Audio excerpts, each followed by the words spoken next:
Hello friends, PDW के एक नए एपिसोड में आप लोगों का स्वागत है।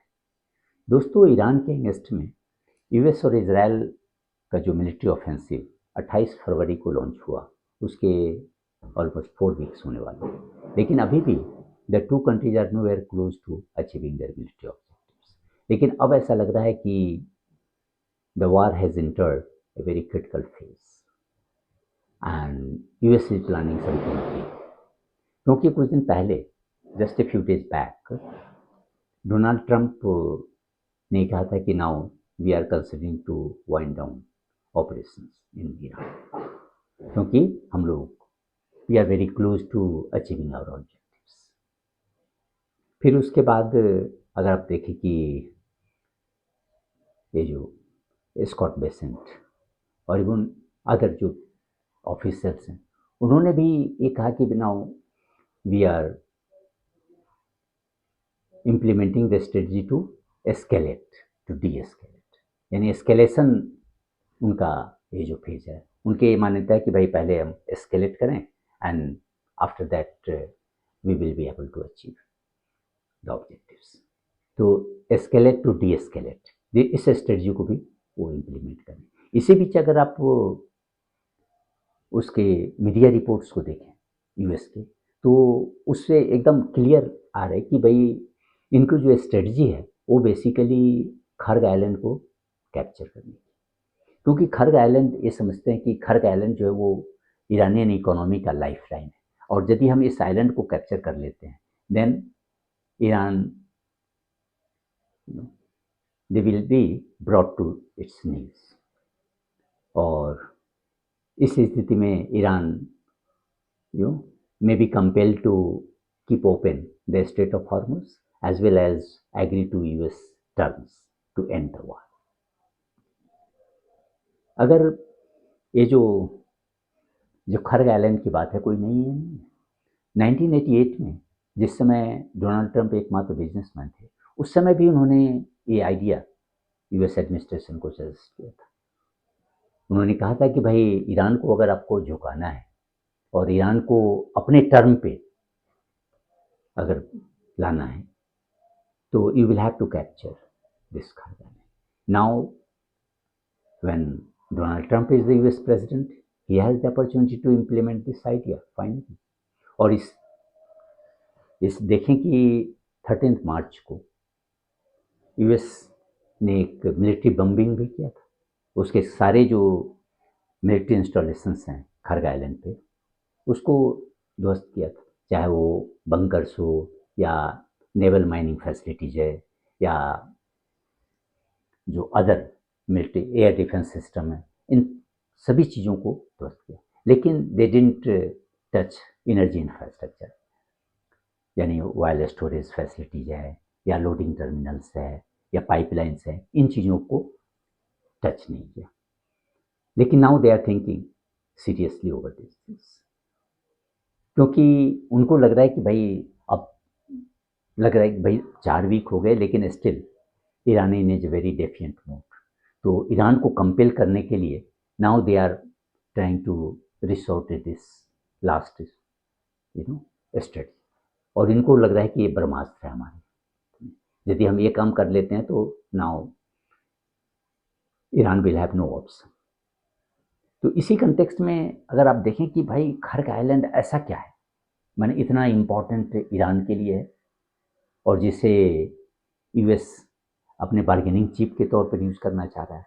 तो बेसिकली अगर आप देखें कि पर्शियन गल्फ में ही खर्ग आइलैंड एक बहुत छोटा सा आइलैंड है, तो ऐसा नहीं कि बहुत बड़ा आइलैंड है, और ईरानियन जो मेन कोस्ट लाइन है उससे hardly 20-25 kilometre away in the Persian gulf. लेकिन ये खर्ग आइलैंड ईरान की इकोनॉमी के लिए यानी कि एक बैकबोन है, क्योंकि ईरान का जो मेन एक्सपोर्ट है वो ऑयल एक्सपोर्ट है, और ऑयल एक्सपोर्ट का जो 90% है वो इसी आइलैंड के थ्रू होता है। क्योंकि ईरान के जो कोस्टलाइन पोर्ट हैं, जो main coastline ports, they have shallow waters, और इसके कारण होता है कि ये जो बड़े बड़े टैंकर्स होते हैं वहाँ वो डॉक नहीं कर सकते। लेकिन इसके जस्ट विपरीत अगर खर्ग आइलैंड का देखें तो वहाँ के जो टर्मिनल्स थे, they have deep water terminals, और उसके कारण रहता है कि जो super tankers they can easily load it. तो इसीलिए इसका जो मेजर फेस जो ऑयल एक्सपोर्ट हो रहा है वो खरग आइलैंड के ही थ्रू हो रहा है, और उसकी कैपेसिटी भी बहुत अधिक है। वहाँ से करीब आप एक अंदाज़ा लगा लें कि अभी भी और जो एक्सपोर्ट हो रहा है वो ऑलमोस्ट 1.5 मिलियन, माने 1.5 और to 1.6 million barrel per day export हो रहा है, लेकिन इसकी कैपेसिटी वो 7 मिलियन बैरल पर डे है। ईरान के पास और भी मैंने जो ऑयल टर्मिनल है, जैसे कि पर्शियन गल्फ में ही एक है जस्ट, तो उसकी capacity 3 lakh barrel per day है।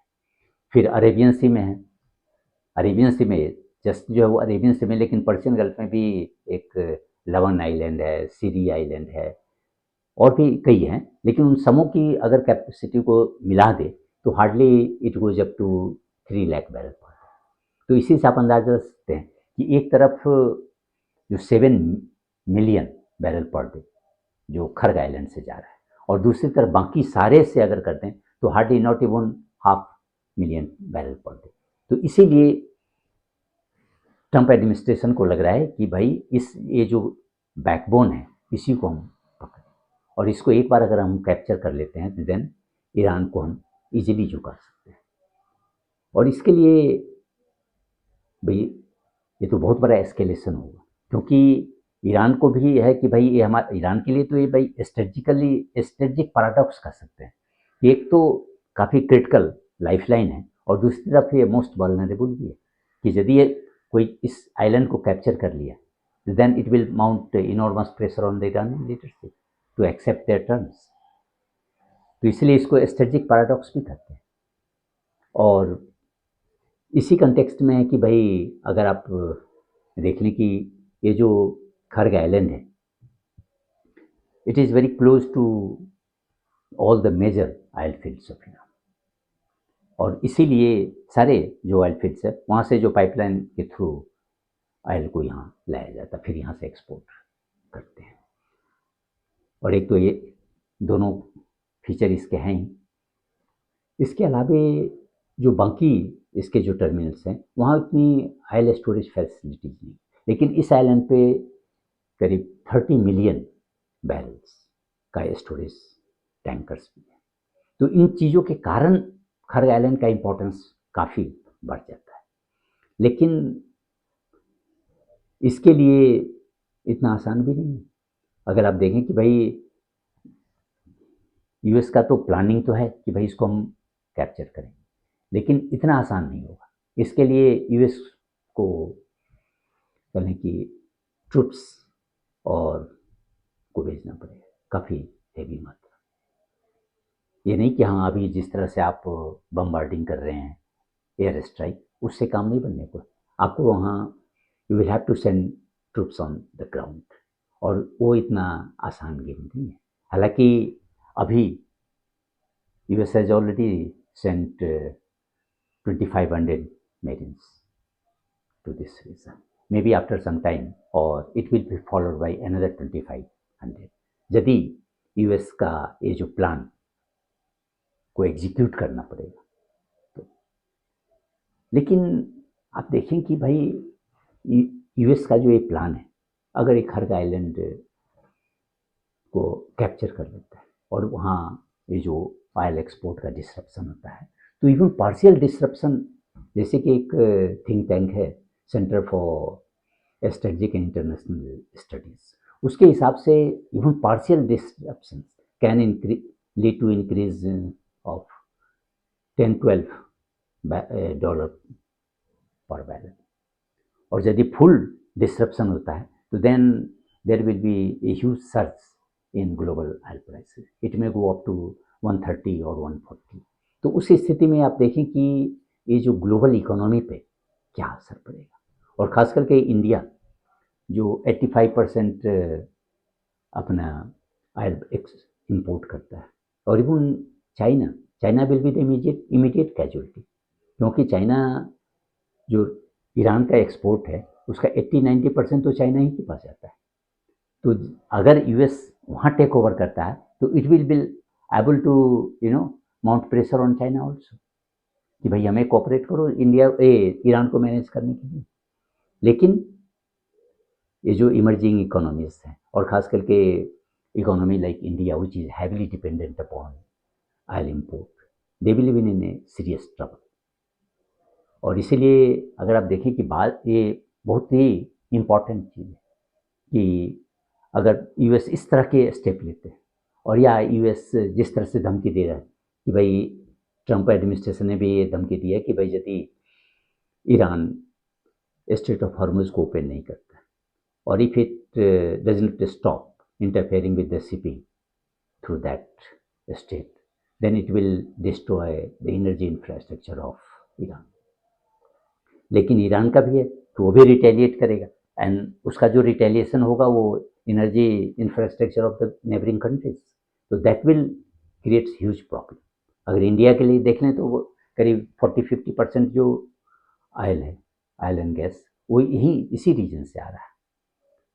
तो इसलिए ज़रूरी है कि भाई now country, BRICS country specially, जिसका चेयरमैनशिप इस बार इंडिया के पास है, तो they should swing into action to push for a diplomatic solution to the crisis. Otherwise, इसके जो कहने की consequences होंगे वो काफ़ी devastating होगा, not only for the emerging economies but for other countries also, or in fact the entire जो global economy है that will face a serious crisis। क्योंकि अभी आप देखें इस 3 वीक में कितने जो ऑयल का प्राइस $60-70 था, अब $100 के पार हो गया। और यदि ये खरग आइलैंड का डिसरप्शन होता है तो then it will go easily up to 140-150, और उससे आप अंदाज़ा लगा सकते हैं कि इकोनॉमी, ग्लोबल इकोनॉमी पर क्या हाल है। तो इसीलिए अब ये जो डिप्लोमेसी की सबसे ज़्यादा ज़रूरत है, और India being in A position to have cordial ties with all the parties involved in this war, it should take the initiative to push for, and it should strive hard for seeking a diplomatic solution to the problem, and that will be good for not only for India and the other BRICS countries but for the whole world. धन्यवाद।